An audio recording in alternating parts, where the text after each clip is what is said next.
first of all welcome once again Prime Minister Netanyahu, who I think has now been here 7 times during the course of my presidency. And I want to indicate that the frequency of these meetings is an indication of the extraordinary bond between our two countries, as is the opportunity for the Prime Minister to address Congress during his visit here. I know that's an honor that's reserved for those who have always shown themselves to be a great friend of the United States and is indicative of the friendship between our countries. We've just completed a prolonged and extremely useful conversation touching on a wide range of issues. We discussed, first of all, the changes that are sweeping the region and what has been happening in places like Egypt, in Syria, and how they affect the interests and security of the United States and Israel, as well as the opportunity for prosperity, growth, and development in the Arab world. We agreed that there is a moment of opportunity that can be seized as a consequence of the Arab Spring, but also acknowledge that there are significant perils as well, and that it's going to be important for the United States and Israel to consult closely as we see developments unfold. I outlined for the Prime Minister some of the issues that I discussed in my speech yesterday, how important it was going to be for the United States to support political reform, support human rights, support freedom of speech, religious tolerance, and economic development, particularly in Egypt as the largest Arab country, as well as Tunisia, the country that first started this revolutionary movement that's taking place throughout the Middle East and North Africa. We also discussed the situation in Syria, which is obviously of acute concern to Israel, given its shared border. And I gave more details to the Prime Minister about the significant steps that we are taking to try to pressure Syria and the Assad regime to reform, including the sanctions that we placed directly on President Assad.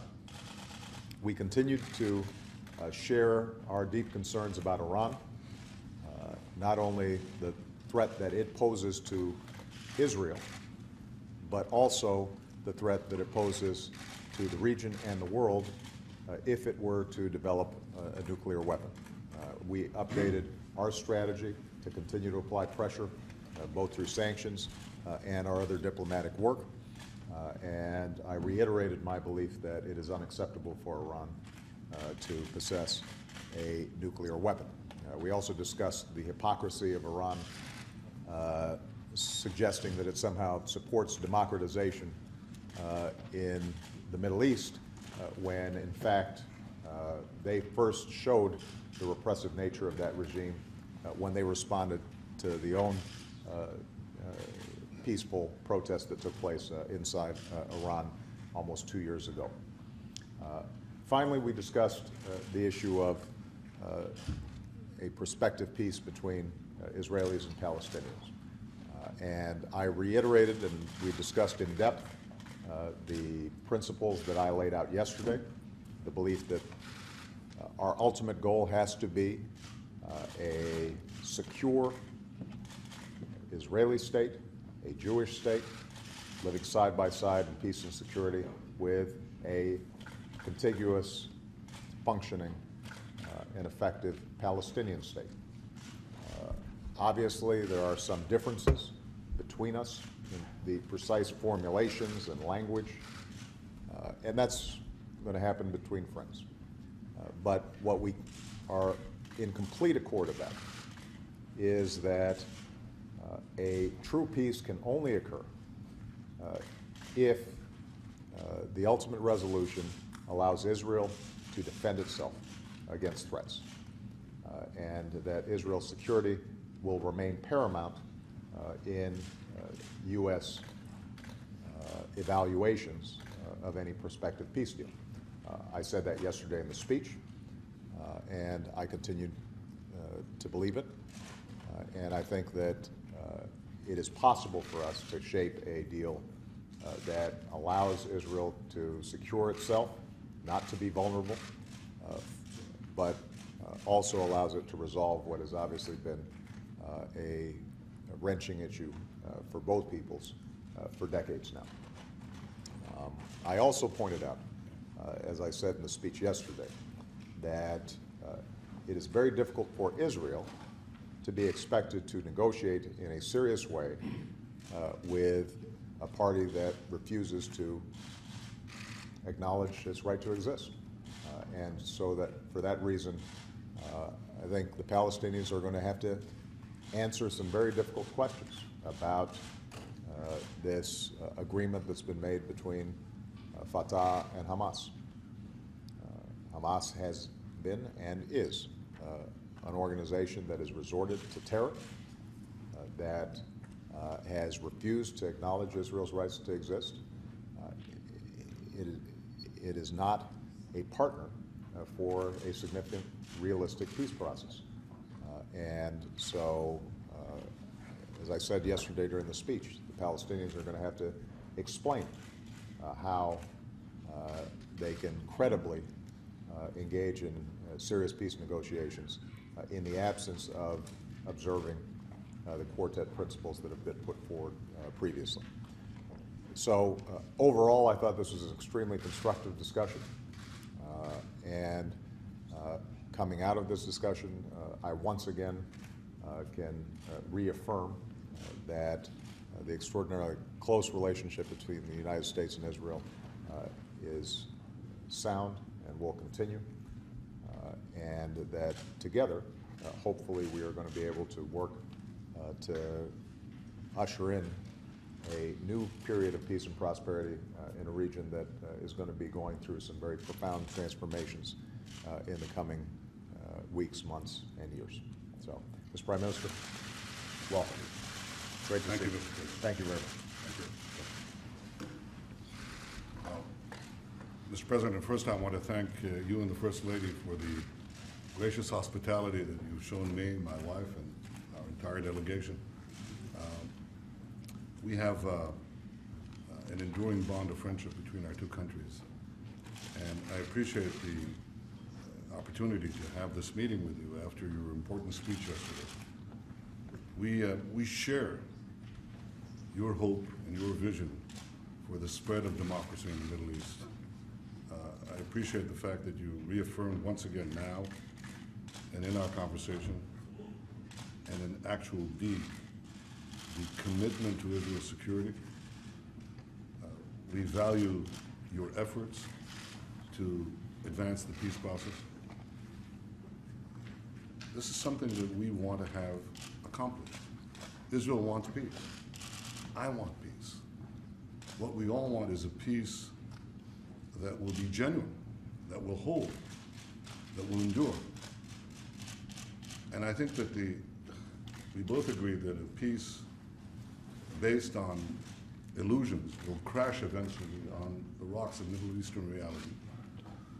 And that the only peace that will endure is one that is based on reality, on unshakable facts. I think for there to be peace, the Palestinians will have to accept some basic reality. The first is that while Israel is prepared to make generous compromises for peace, it cannot go back to the 1967 lines, because these lines are indefensible, because they don't take into account certain changes that have taken place on the ground, demographic changes that have taken place over the last 44 years.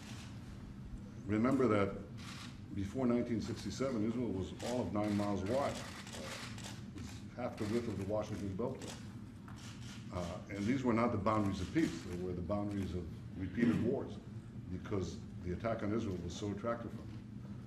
So we can't go back to those indefensible lines, and we're going to have a long-term military presence along the Jordan. I discussed this with the President, and I think that we understand that Israel has certain security requirements that will have to come into place in any deal that we make. The second is echoes something the President just said, and that is that Israel cannot negotiate with a Palestinian government that is backed by Hamas. Hamas, as the president said, is a terrorist organization committed to Israel's destruction. It's fired thousands of rockets on our cities, on our children. It's recently fired an anti-tank rocket at a yellow school bus, killing a 16-year-old boy. And Hamas has just attacked you, Mr. President, and the United States for ridding the world of bin Laden. So Israel obviously cannot be asked to negotiate with a government that is backed by the Palestinian version of Al-Qaeda. I think President Abbas has a simple choice. He has to decide if he negotiates or keeps his pact with Hamas or makes peace with Israel. And I can only express what I said to you just now, that I hope he makes the choice, the right choice, of choosing peace with Israel. The third reality is that the Palestinian refugee problem will have to be resolved in the context of a Palestinian state, but certainly not in the borders of Israel. The Arab attack in 1948 on Israel resulted in two refugee problems: Palestinian refugee problem and Jewish refugees, roughly the same number, who were expelled from Arab lands. Now, tiny Israel absorbed the Jewish refugees, but the vast Arab world refused to absorb the Palestinian refugees. Now, 63 years later, the Palestinians come to us and they say to Israel, accept the grandchildren, really, and the great-grandchildren of these refugees, thereby wiping out Israel's future as a Jewish state. So it's not going to happen. Everybody knows it's not going to happen. And I think it's time to tell the Palestinians forthrightly, it's not going to happen. The Palestinian refugee problem has to be resolved. It can be resolved. And it will be resolved if the Palestinians choose to do so in a Palestinian state. That's a real possibility. But it's not going to be resolved within the Jewish state. The President and I discussed all these issues, and I think we may have differences here and there, but I think there's an overall direction that we wish to work together to pursue a real, genuine peace between Israel and its Palestinian neighbors, a peace that is defensible. Mr. President, you're the leader of a great people, the American people, and I'm the leader of a much smaller people. A great people. It's a great people, too. It's the ancient nation of Israel. And you know, we've been around for almost 4,000 years. We've experienced struggle and suffering like no other people. We've gone through expulsions and pogroms and massacres and the murder of millions. But I can say that even at the nadir of the valley of death, we never lost hope, and we never lost our dream of reestablishing a sovereign state in our ancient homeland, the land of Israel. And now it falls on my shoulders as the Prime Minister of Israel at a time of extraordinary instability and uncertainty in the Middle East to work with you to fashion a peace that will ensure Israel's security and will not jeopardize its survival. I take this responsibility with pride, but with great humility,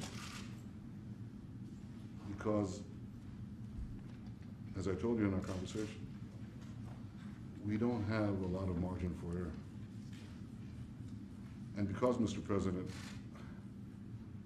history will not give the Jewish people another chance.